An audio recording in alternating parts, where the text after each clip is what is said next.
थोड़ा इनके शुरुआती सफर पर एक नजर डाल लेते हैं। दिव्या भारती का जन्म 25 फरवरी 1974 को मुंबई में हुआ था। इनके पिता का नाम ओम प्रकाश भारती तथा मां का नाम मीता भारती था। अपनी खूबसूरती और कमाल की अदाकारी के दम पर बहुत कम समय में बॉलीवुड में कामयाबी की बुलंदी पर पहुंचने वाली दिव्या भारती बचपन से ही बहुत ज्यादा खूबसूरत थीं। बचपन में इनकी खूबसूरती ऐसी थी कि एक पल तो लोगों के लिए यकीन करना भी मुश्किल होता था कि ये कोई डॉल नहीं बल्कि वास्तव में छोटी बच्ची हैं। बहुत कम उम्र में ही दिव्या भारती ने मॉडलिंग की दुनिया में कदम रख दिया था। जब इनकी उम्र 16 साल थी तभी इन पर एक दिन गोविंदा के भाई की नजर पड़ी और उन्होंने दिव्या भारती को अपनी फिल्म में लेने का फैसला किया। हालांकि किसी कारणवश ये डील फाइनल नहीं हो सकी। इसके कुछ समय बाद दो और प्रोड्यूसर सामने आए जिन्होंने दिव्या भारती को अपनी फिल्मों में लेने का मन बनाया, मगर बात यहां भी नहीं बनी और फिर इंतजार लंबा होता देख दिव्या भारती ने अपने फिल्मी करियर की शुरुआत साउथ की फिल्मों से करने का फैसला किया और उन्होंने 1990 में साउथ के सुपरस्टार वेंकटेश के साथ अपनी पहली तेलुगु फिल्म की। इस फिल्म का नाम बॉबीली राजा था। बॉक्स ऑफिस पर फिल्म बहुत ज्यादा कमाल तो नहीं कर पाई, मगर दिव्या भारती की खूबसूरती ने हर किसी का ध्यान अपनी ओर आकर्षित किया था। यही वजह थी कि इस फिल्म के फ्लॉप होने के बावजूद इन्हें बैक टू बैक साउथ की कई फिल्में मिली।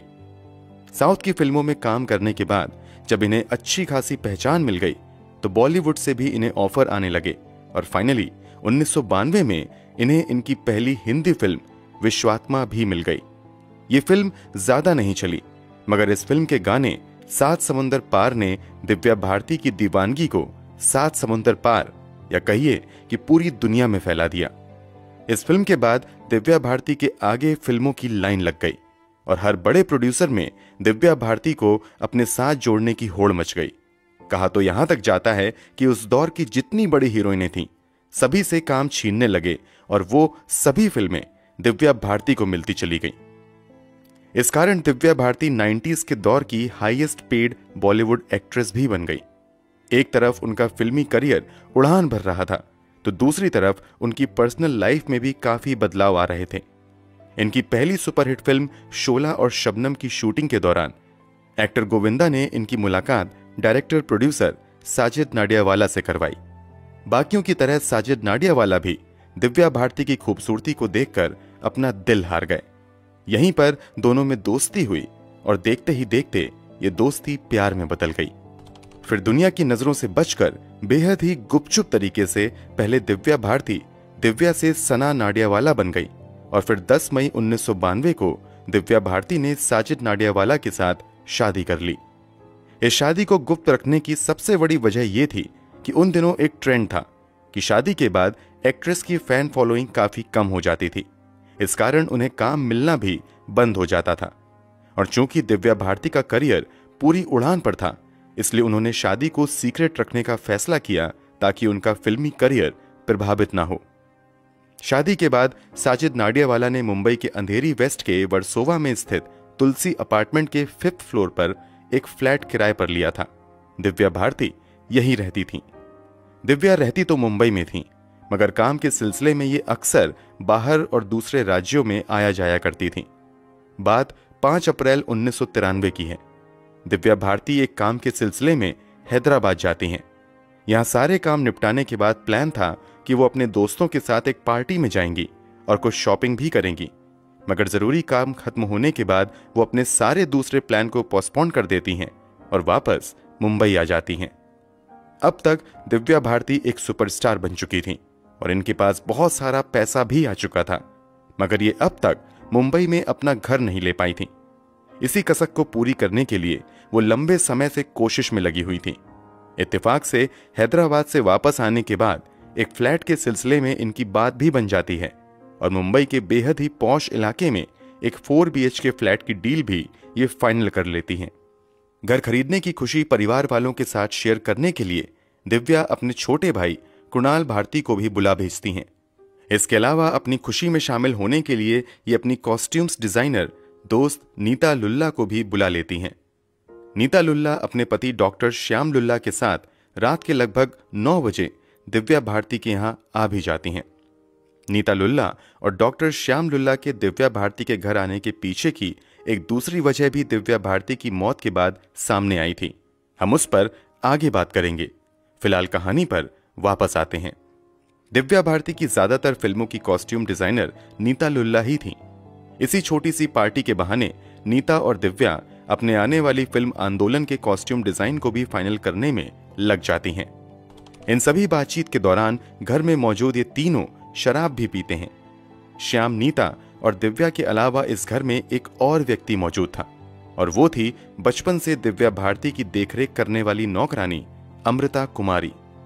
इस मीटिंग के दौरान अमृता कुमारी लगातार किचन में इन लोगों की पसंद के स्नैक्स तैयार कर रही थी। इस समय तक साजिद नाडियावाला यानी दिव्या भारती के पति घर नहीं लौटे थे। बातचीत और शराब का दौर 9 बजे शुरू होता है, जो लगभग 11 साढ़े 11 तक चलता ही रहता है।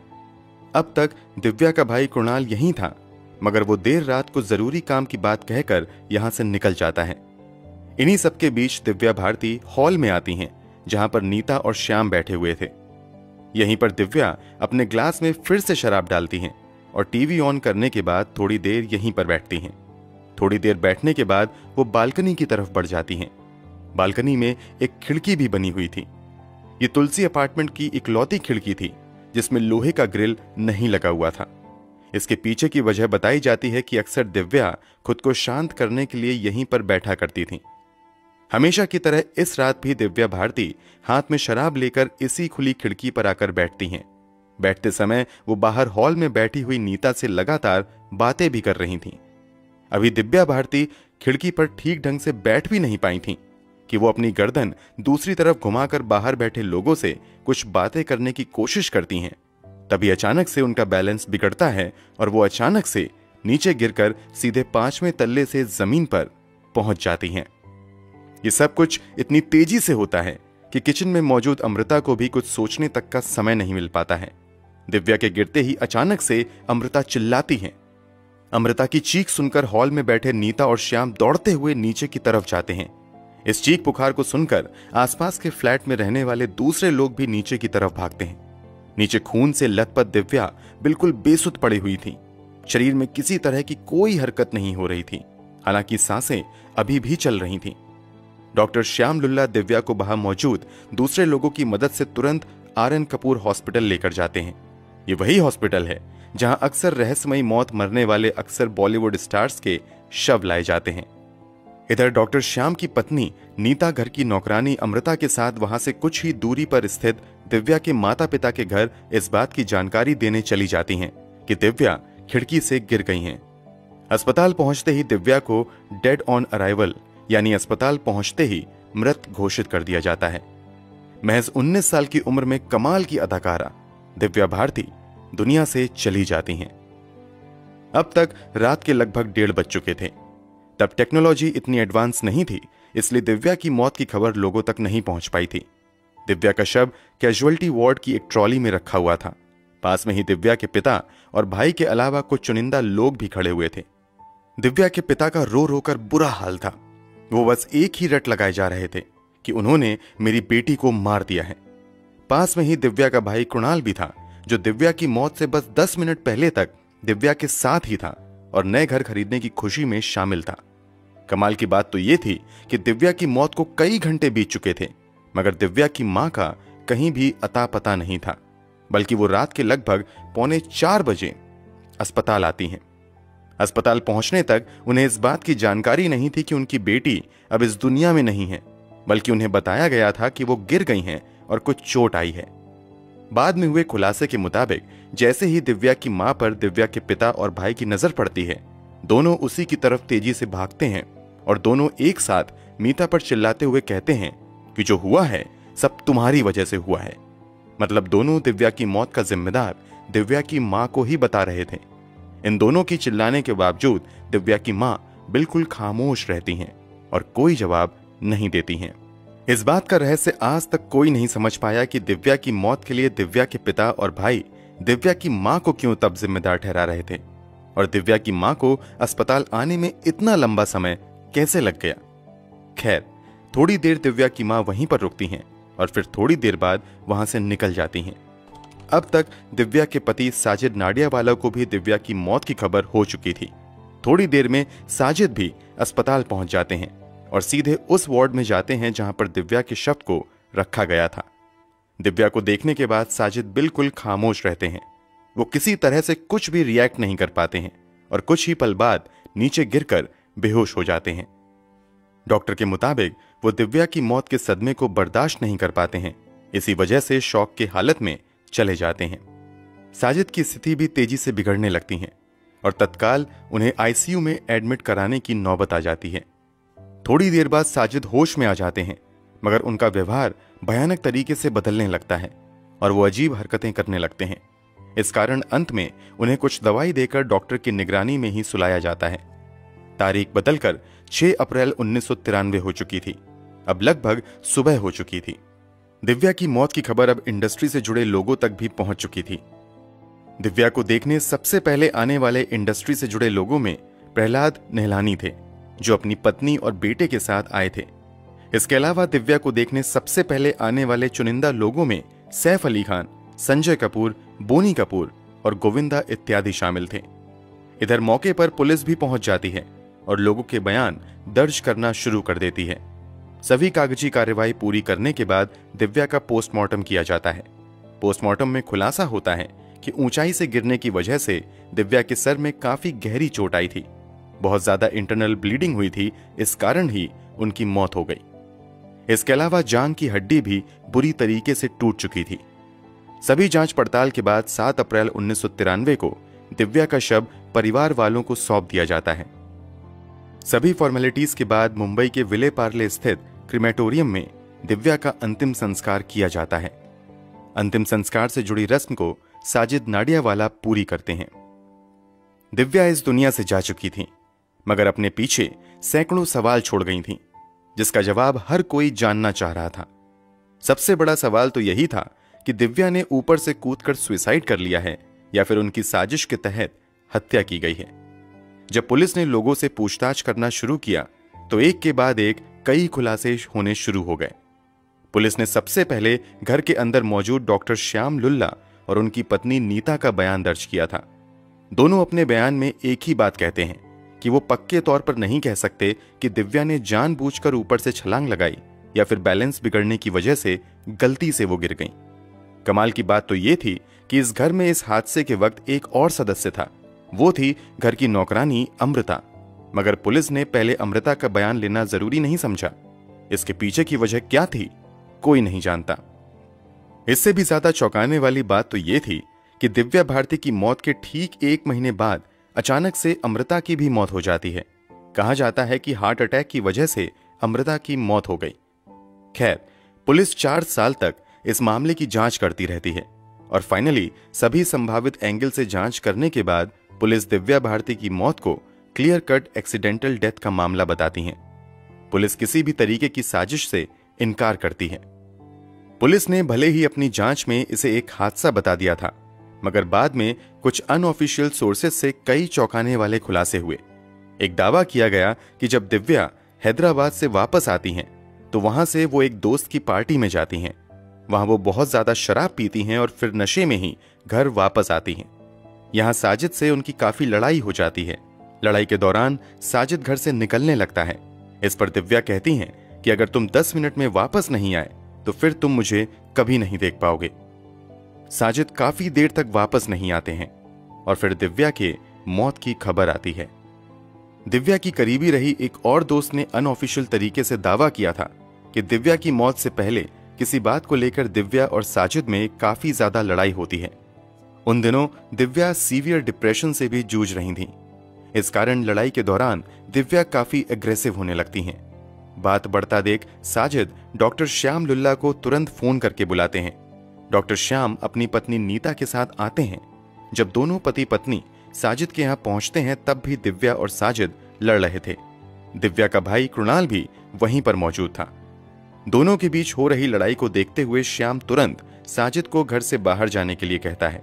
डॉक्टर श्याम के कहने पर साजिद वहां से निकल जाता है। इसके बाद श्याम, नीता और दिव्या मिलकर शराब पीते हैं, टीवी देखते हैं और इसी सब के दौरान सब कुछ शांत होने के बाद दिव्या बालकनी की तरफ बढ़ जाती हैं। यहीं पर वो खिड़की पर बैठने की कोशिश करती हैं और नीचे गिर जाती हैं, जिससे उनकी मौत हो जाती है। अब चलिए उस पॉइंट पर आते हैं जो दिव्या की मौत को रहस्यमयी बनाता है। जिस खिड़की से दिव्या भारती गिरी थी, उसके नीचे पार्किंग हुआ करता था।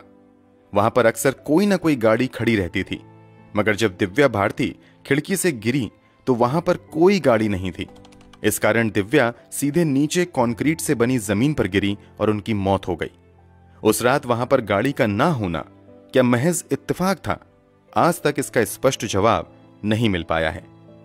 जैसा कि वीडियो में थोड़ी देर पहले हमने आपको बताया कि एक तो दिव्या की मां दिव्या की मौत के कई घंटों बाद अस्पताल पहुंचती हैं, और जब वो अस्पताल पहुंची तो दिव्या के भाई और पिता ने दिव्या की मौत के लिए दिव्या की मां को ही जिम्मेदार बताना शुरू कर दिया था। उन तीनों के इस व्यवहार के पीछे का रहस्य क्या था, आज तक उजागर नहीं हो पाया है।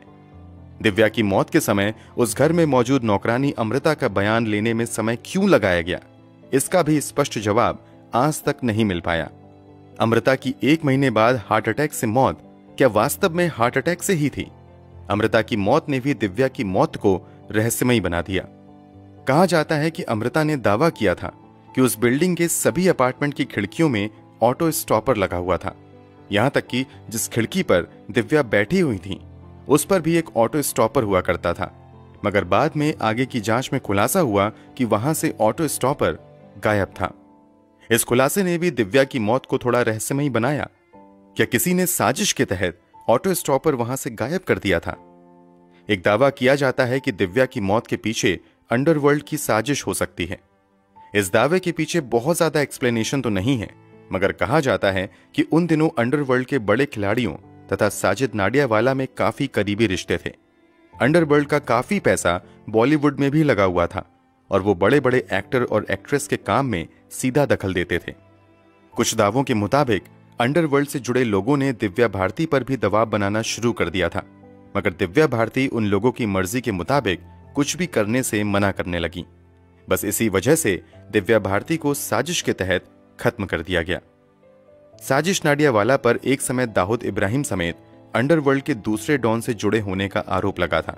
यहां तक कि टी सीरीज के फाउंडर गुलशन कुमार के मर्डर के बाद बाल ठाकरे तक ने दावा किया था कि 3 लोग बॉलीवुड से हैं जिनका सीधा संबंध दाऊद इब्राहिम के गैंग से है, और उसी ने गुलशन कुमार को मरवाने में अहम भूमिका निभाई है। कथित तौर पर उन 3 लोगों में साजिद नाडियावाला का नाम आया था।